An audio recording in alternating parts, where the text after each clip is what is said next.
አሰላሙ አለይኩም ወራህመቱላሂ ወበረካቱ። ኢስራእና ሚዕራጅ። ያን ቀን ማታ ነቢዩ ሰለላሁ ዐለይሂ ወሰለም ከሐረም ቅጥር ግቢ ውስጥ ከካዕባው አጎራባች ተኝተዋል። መልአኩ ጂብሪልም እሳቸውን ከተኙበት ስፍራ ቆሞ እግራቸውን መታ አድርጎ ተሰወረ። ነቢዩ ሰለላሁ ዐለይሂ ወሰለም ብድግ አሉ። ዙሪያቸውን ቢቃኙ ምንም ሊያዩ አልቻሉም። ዳግም ወገባቸውን ከመሬት አሳርፈው አሸለኩ። መልአኩ ዳግም መጥቶ የነቢይን እግር መታ በማድረግ ራሱን ሰወረ። ዳግም ተነሱ። ዙሪያቸውን ቢቃኙ ምንም ሊያገኙ ባለመቻላቸው ቀን ሲንከራተት የዋለ ገላቸውን ለማሳረፍ ዳግም ተመልሰው ተኙ።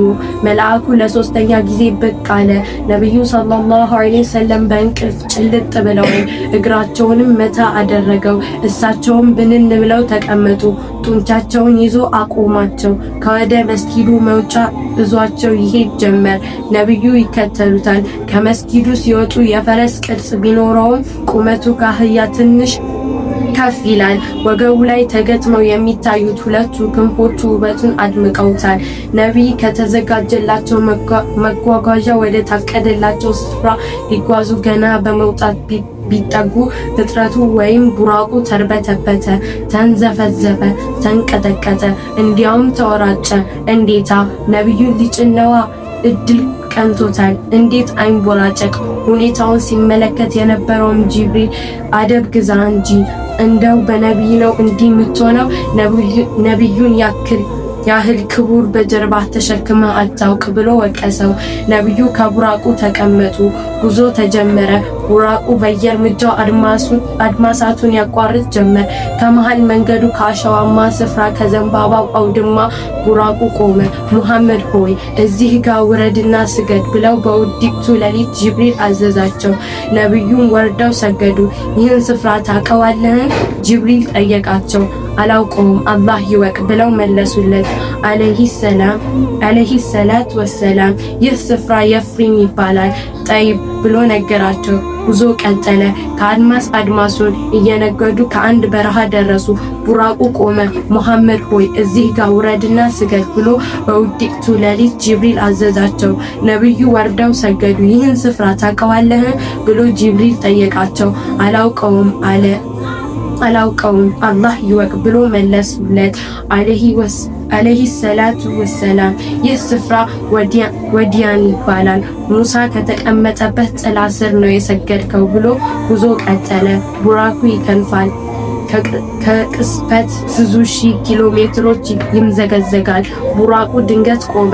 ከርቀት ህንፃዎች ይታያሉ። ስፍራውም ጭር ብሏል። ሙሐመድ ሆይ እዚህ ጋር ውረድና ስገድ ብለው በውዲቅቱ ሌሊት ጅብሪል አዘዛቸው። ነብዩ አለይሂ ሰላቱ ወሰላም ወርደው ሰገዱ። ይህን ስፍራ ታውቀዋለህ? ነብዩ ሰለላሁ ዐለይሂ ወሰለም አላውቀውም አለ።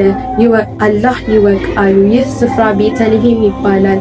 እዚህ ነው ነብዩላህ ኢሳ ተወልዷል ብለው ነገሯቸው። ወደ ከተማዋ ተጉዘው ከመግቢያዋ ገብተው ከሐፍሳ ቅጥር ግቢ ጅብሪል ነቢይ ይዞ ብቅ አለ። ቡራቁ ከአንድ ድንጋይ ሽንቁር ሸብ አድርጎ የነቢያቱን ንጉሥ ከመስጊዱ ይዞት ዘለቀ። ለክብር እንግዳው አቀባበል ሊያደርጉ ነቢያት ከመስጊዱ ተሰብስበዋል። ኢብራሂም፣ ኢሳ፣ ሙሳ በናፍቆት ይጠባበቁት ነበር። መስጊዱ በነቢያት ተሞልቷል። ጅብሪል ለነቢይ ኢማምነት አዛን ለማድረግ ያን ቀን ተጎቆ አዛን አደረገ። ነቢዩ ሰለላሁ ዐለይሂ ወሰለም ጀርባ ተሰልፈው ከመስጊድ እድል ቀንቷቸው ከኋላ አረሙ። ልክ ሰላቱ ሲጠናቀቅ ጅብሪል በሁለት እቃዎች ወተትና ጠጅ ይዞላቸው መጥቶ ያማርጣቸው ጀመር። ነቢይም ሳያንገራግሩ ወተቱን መረጡ። ተፈጥሮ ለመረጠው ነቢይ ጅብሪልም ያበሰሩ ጀመር። ብዙ ሳይቆዩ ከመስጊዱ አቅሳ ጅብሪል ይዟቸው ወጣ። ደጅ ላይ የተዘጋጀውን ሚዕራጅ ወይም ማረጊያ ተመለከተ።